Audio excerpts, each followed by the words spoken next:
নমস্কার। আজকের গল্প জোলা আর সাত ভূত। লিখেছেন উপেন্দ্রকিশোর রায়চৌধুরী। এক জোলা ছিল, সে পিঠে খেতে বড় ভালোবাসতো। একদিন সে তার মাকে বলল, মা, আমার বড্ড পিঠে খেতে ইচ্ছে করছে, আমাকে পিঠে করে দাও। সেদিন তার মা তাকে লাল লাল, গোল গোল, চ্যাপ্টা চ্যাপ্টা 7খানি চমৎকার পিঠে করে দিল। জোলা সেই পিঠে খেয়ে ভারী খুশি হয়ে নাচতে লাগলো আর বলতে লাগলো, একটা খাবো, দুটো খাবো, 7 বেটাকে চিবিয়ে খাবো। জোলার মা বলল, খালি নাচবি যদি, তবে খাবি কখন? জোলা বলল, খাবো কি এখানে? সবাই যেখানে দেখতে পাবে সেখানে গিয়ে খাবো।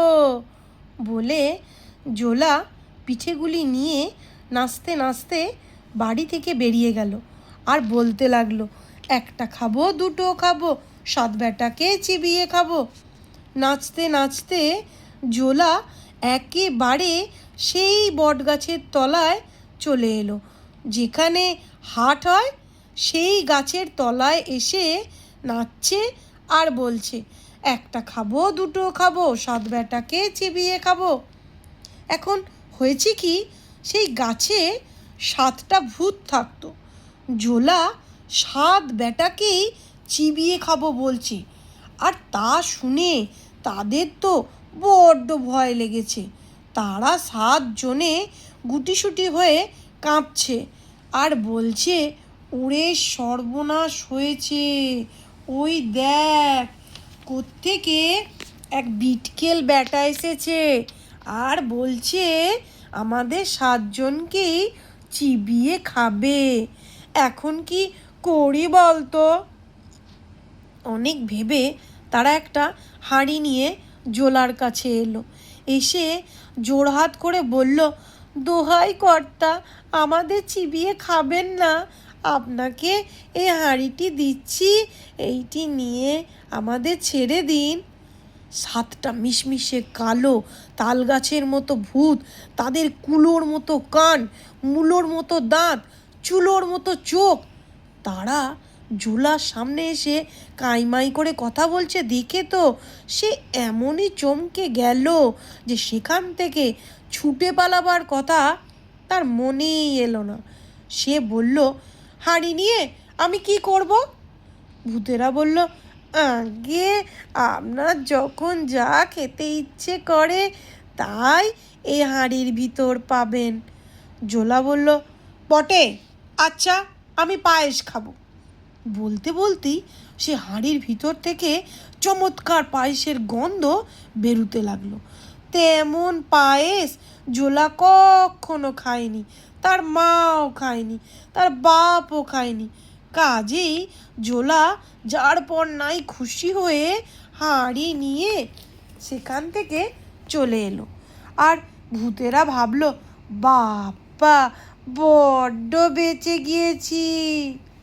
তখন বেলা অনেক হয়েছে আর জোলার বাড়ি সেখান থেকে ঢের দূরে।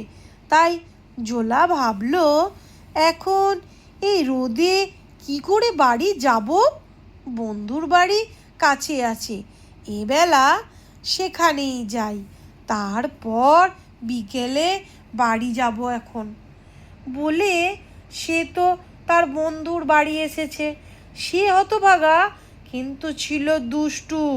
সে জোলার হাঁড়ি দেখে জিজ্ঞাসা করলো, হাঁড়ি কোত্থেকে আনলি রে? জোলা বলল, বন্ধু, এ যে সে হাঁড়ি নয়, এর ভারী গুণ। বন্ধু বলল, বটে, আচ্ছা, দেখি তো কেমন গুণ। জোলা বলল, তুমি যা খেতে চাও তাই আমি এর ভিতর থেকে বার করে দিতে পারি। বন্ধু বলল, আমি রাবড়ি, সন্দেশ, রসগোল্লা, সরভাজা, মালপুয়া, পান্তুয়া, কাঁচাগোল্লা, ক্ষীরমোহন, গজা, মতিচুর, জিলিপি, অমৃতি, বরফি, চমচম, এই সব খাবো। জোলার বন্ধু যা বলছে, জোলা হাঁড়ির ভিতর থেকে হাত দিয়ে তাই বের করে আনছে। এসব দেখে তার বন্ধু ভাবলো যে জিনিসটি তো চুরি না করলেই হচ্ছে না। তখন সে জোলাকে কতই আদর করতে লাগলো। পাখা এনে তাকে হাওয়া করলো, গামছা দিয়ে তার মুখ মুছিয়ে দিল আর বলল, আহা ভাই, তোমার কি কষ্টই হয়েছে, গা দিয়ে ঘাম বয়ে পড়ছে, একটু ঘুমবে ভাই, বিছানা করে দেব। সত্যি সত্যি জোলার তখন খুব ঘুম পেয়েছিল, কাজেই সে বলল, আচ্ছা বিছানা করে দাও। তখন তার বন্ধু বিছানা করে তাকে ঘুম পাড়িয়ে তার হাঁড়িটি বদলে তার জায়গায় ঠিক তেমনই ধরনের একটা হাঁড়ি রেখে দিল। জোলা তার কিছুই জানে না। সে বিকালে ঘুম থেকে উঠে বাড়ি চলে এসেছে আর তার মাকে বলছে, দেখো মা, কি চমৎকার একটা হাঁড়ি এনেছি, তুমি কি খাবে মা? সন্দেশ খাবে? পিঠে খাবে? দেখো, আমি এর ভেতর থেকে সব বের করে দিচ্ছি। কিন্তু এ তো আর সে হাঁড়ি নয়, এর ভিতর থেকে সেসব জিনিস বেরুবে কেন? মাঝখান থেকে জোলা বোকা বনে গেল আর তার মা তাকে বকতে লাগলো। তখন জোলার বড্ড রাগ হয়েছে আর সে ভাবছে সেই ভূত বেটাদেরই এ কাজ। তার বন্ধু যে তাকে ঠকিয়েছে এ কথা তার মনেই হলো না। কাজেই পরদিন সে আবার সেই বটগাছের তলায় গিয়ে বলতে লাগলো, একটা খাবো, দুটো খাবো, সাত বেটাকেই চিবিয়ে খাবো। তা শুনে আবার ভূতগুলো কাঁপতে কাঁপতে একটা ছাগল নিয়ে এসে তাকে হাত জোড় করে বলল, মশাই গো, আপনার পায়ে পড়ি, এই ছাগলটা নিয়ে যান, আমাদের দৌড়ে খাবেন না। ঝোলা বলল, ছাগলের কি গুণ? ভূতেরা বলল, ওকে সুড়সুড়ি দিলে ও হাসে আর ওর মুখ দিয়ে খালি মোহর পড়ে। অমনি জোলা ছাগলের গায়ে সুড়সুড়ি দিতে লাগলো আর ছাগলটা হি হি করে হাসতে লাগলো আর ওর মুখ দিয়ে ঝরঝর করে খালি মোহর পড়তে লাগলো। তা দেখে জোলার মুখে তো আর হাসি ধরে না। সে ছাগল নিয়ে ভাবলো যে এই জিনিসটি বন্ধুকে না দেখালেই নয়। সেদিন তার বন্ধু তাকে আরও ভালো বিছানা করে দিয়ে দু হাতে দুই পাখা নিয়ে হাওয়া করলো। জোলার ঘুমও হলো তেমনি। সেদিন আর সন্ধ্যের আগে তার ঘুম ভাঙলো না।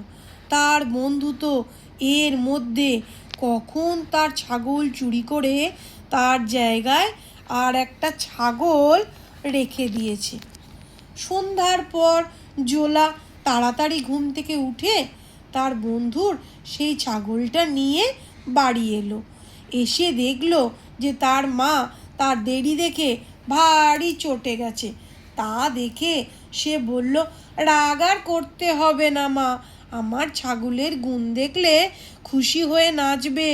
বলেই সে ছাগলের বগলে আঙুল দিয়ে বলল, কাতু কুতু কুতু কুতু কুতু। ছাগল কিন্তু তাতে হাসলো না, তার মুখ দিয়ে মোহরও বেরুলো না। জোলা আবার তাকে সুড়সুড়ি দিয়ে বলল, কাতু কুতু কুতু কুতু কুতু। তখন সেই ছাগল রেগে গিয়ে শিং বাগিয়ে তার নাকে এমনই বিষম গুঁতো মারল যে সে চিত হয়ে পড়ে চেঁচাতে লাগলো আর তার নাক দিয়ে রক্ত পড়ল প্রায় 8 সের 3 পোয়া। তার উপর আবার তার মা তাকে এমন বকুনি দিল যে সে তেমন বকুনি আর কখনো খায়নি। তাতে জোলার রাগ যে হলো সে কি বলবো। সে আবার সেই বটগাছের তলায় গিয়ে চেঁচিয়ে চেঁচিয়ে বলতে লাগলো, একটা খাবো, দুটো খাবো, সাত বেটাকেই চিবিয়ে খাবো। বেটারা, আমাকে দুবার ফাঁকি দিয়েছিস, ছাগল দিয়ে আমার নাক থেতলে দিয়েছিস, আজ আর তোদের ছাড়ছি নে। ভূতেরা তাতে ভারী আশ্চর্য হয়ে বলল, সে কি মশাই, আমরা কি করে আপনাকে ফাঁকি দিলুম? আর ছাগল দিয়েই আপনার নাক খেদলালাম। জোলা তার নাক দেখিয়ে বলল, এই দেখ না, গুঁতো মেরে সে আমার কি দশা করেছে, তোদের সব কটা কিছু বিয়ে খাবো। ভূতেরা বলল, সে কখনো আমাদের ছাগলই নয়, আপনি কি এখান থেকে সোজাসুজি বাড়ি গিয়েছিলেন?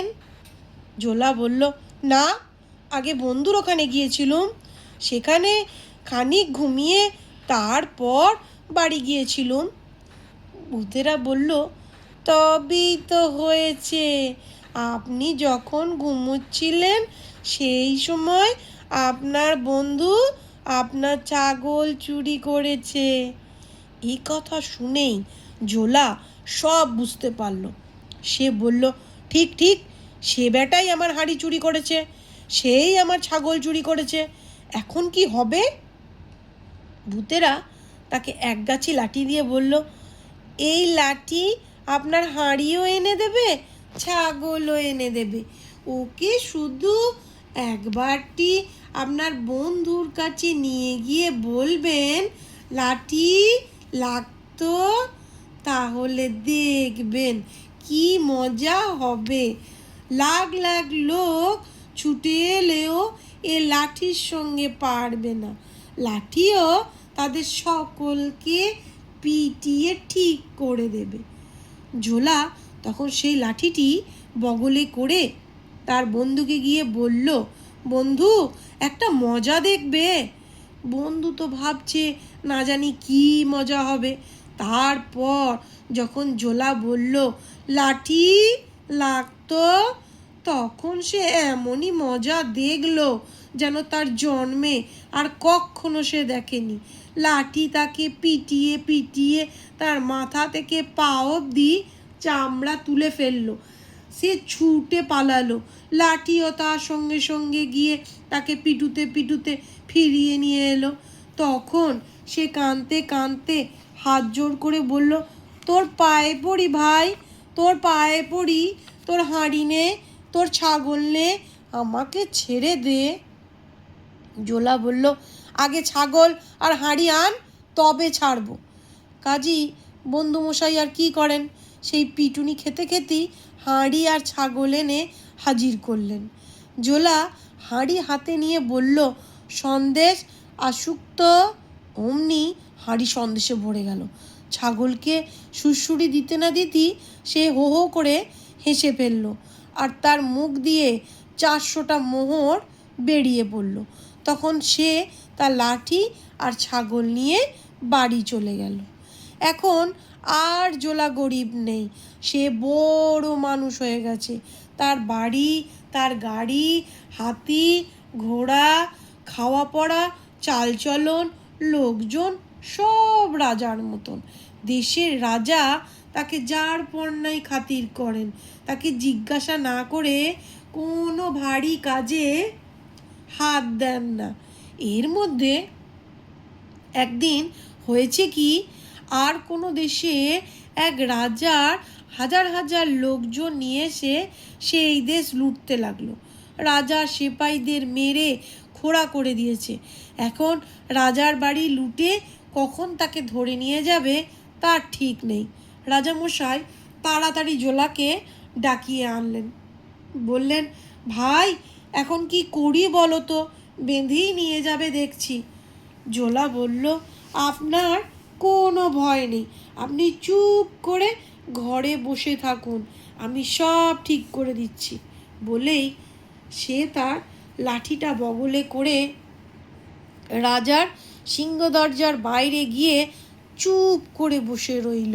বিদেশি রাজা লুটতে লুটতে সেই দিকেই আসছে। তার সিপাই আর হাতি ঘোড়ার গোলমেলে কানে তালা লাগাচ্ছে। ধুলোয় আকাশ ছেয়ে গিয়েছে। জোলা খালি চেয়ে দেখছে, কিচ্ছু বলে না। বিদেশি রাজা পাহাড়ের মতন এক হাতি চড়ে সকলের আগে আগে আসছে আর ভাবছে সব লুটে নেব। আর জোলা চুপ করে দাঁড়িয়ে আছে আর ভাবছে আর একটু কাছে এলেই হয়। তারপর তারা যেই কাছে এসেছে অমনি জোলা তার লাঠিকে বলল, লাঠি লাগতো, আর যাবে কোথায়। তখনই এক লাঠি লাখ লাখ হয়ে রাজা আর হাতি ঘোড়া সকলের ঘাড়ে গিয়ে পড়ল। আর পিটুনি যে কেমন দিল সে যারা পিটুনি খেয়েছিল তারাই বলতে পারে। পিটুনি খেয়ে রাজা চেঁচাতে চেঁচাতে বলল, আর না বাবা, আমাদের ঘাট হয়েছে, এখন ছেড়ে দাও, আমরা দেশে চলে যাই। জোলা কিচ্ছু বলল না, খালি চুপ করে চেয়ে চেয়ে দেখছে আর একটু একটু হাসছে। শেষে রাজা বলল, তোমাদের যা লুটেছি সব ফিরিয়ে দিচ্ছি, দোহাই বাবা, আমাকে ছেড়ে দাও। তখন জোলা গিয়ে তার রাজাকে বলল, রাজামশাই সব ফিরিয়ে দেবে বলছে, আর তাদের রাজ্য আপনাকে দেবে বলছে, আর বলছে দোহাই বাবা ছেড়ে দাও, এখন কি হুকুম হয়। রাজামশাইয়ের কথায় জোলা তার লাঠি থামিয়ে দিল। তারপর বিদেশি রাজা কাঁদতে কাঁদতে এসে রাজামশাইয়ের পায়ে পড়ে মাপ চাইল। রাজামশাই জোলাকে দেখিয়ে বললেন, আমার এই লোকটিকে যদি তোমার অর্ধেক রাজ্য দাও আর তার সঙ্গে তোমার মেয়ের বিয়ে দাও তাহলে তোমাকে মাপ করব। সে তো তার সব রাজ্যটাই দিতে চেয়েছিল, কাজী জোলাকে তার অর্ধেক রাজ্য আর মেয়ে দিতে তখন রাজি হতেই হলো। তারপর জোলা সেই অর্ধেক রাজ্যের রাজা হলো আর রাজার মেয়ের সঙ্গে তার বিয়ে হলো। আর ভোজের কি যেমন তেমন ঘটা হলো। সে ভোজ খেয়ে যদি তারা শেষ করতে না পেরে থাকে তবে হয়তো এখনও খাচ্ছে। সেখানে একবার যেতে পারলে বড্ড ভালো হতো। নমস্কার। আমার গল্প যদি আপনাদের ভালো লাগে তাহলে অবশ্যই সাবস্ক্রাইব করবেন, লাইক করবেন, কমেন্ট করবেন।